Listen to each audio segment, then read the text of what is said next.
thank you, and you, and you, and you, and you, and especially you, hey kids, Boogeyman Bill here. Alright, my boils and ghouls, I've got rituals on the menu today. Rituals. This is a 1977 movie. It's also known as The Creeper, and also known as the Canadian Deliverance.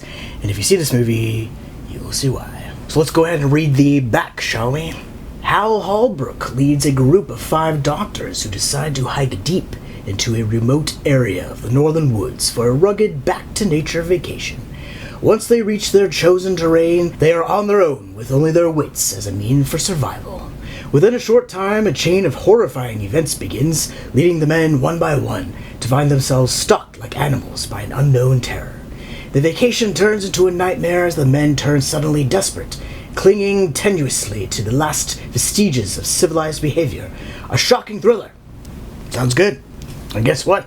It was good. Actually, it's a really great movie. We've got the Creepshow star, Hal Holbrook. He played Henry, which was Billy's husband. You ever touch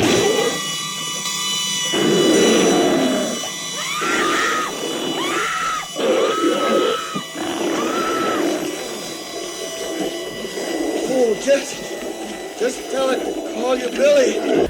If you don't know Creepshow, you must know Creepshow. So you need to stop this video right now and go watch Creepshow. It's an absolute must. But if you have seen Creepshow, you know what I'm talking about. Tell it to call you Billy. So something that I noticed in this movie was, honestly, at first thought that one of the actors that plays opposite was Fritz Weaver. And Fritz Weaver played Dexter Stanley in Creepshow. Henry, you know, I'm just about reaching a point where Pardon me. Would one of you be Professor Stanley? Yeah, I am. He is not Fritz Weaver. He looked like him initially, and then I realized that's not Fritz Weaver.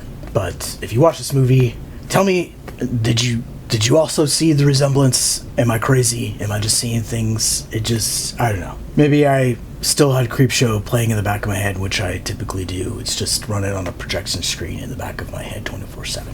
But anyway, yeah. It's a thriller directed by Peter Carter. Unfortunately, this guy had a pretty short life. He died in 1982 at the age of 48. That sucks, because if he had lived longer, would he have made more movies like this? I was looking through his filmography. I did notice that he didn't really touch on horror thrillers too much. I've picked out some movies here. Maybe you've heard of them, maybe not.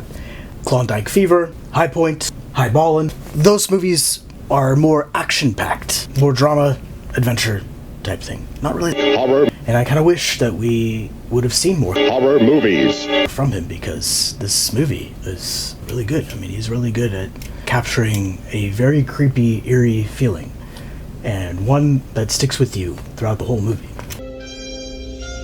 Meteor ship.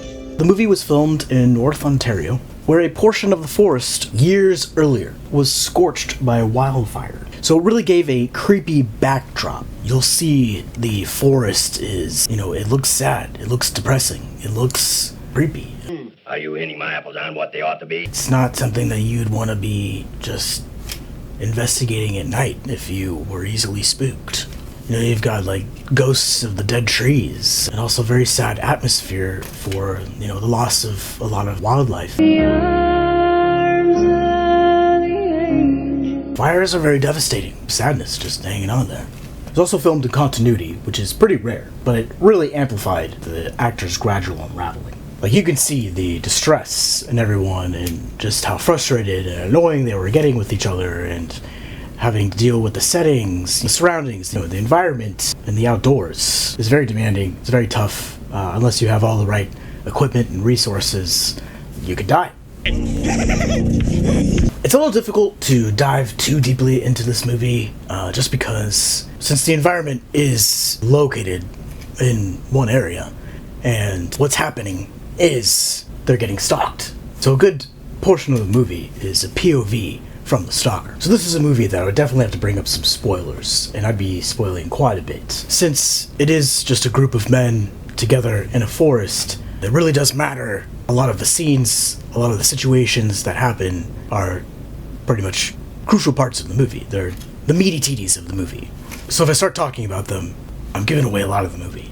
I will definitely have to do a follow-up with spoilers in this movie. I'll also give you more little juicy tidbits, behind the scenes, this and that, little trivias, you know, things like that. Things a movie lover would go crazy for. Alright, that's all I got for this episode, kids. Bye-bye.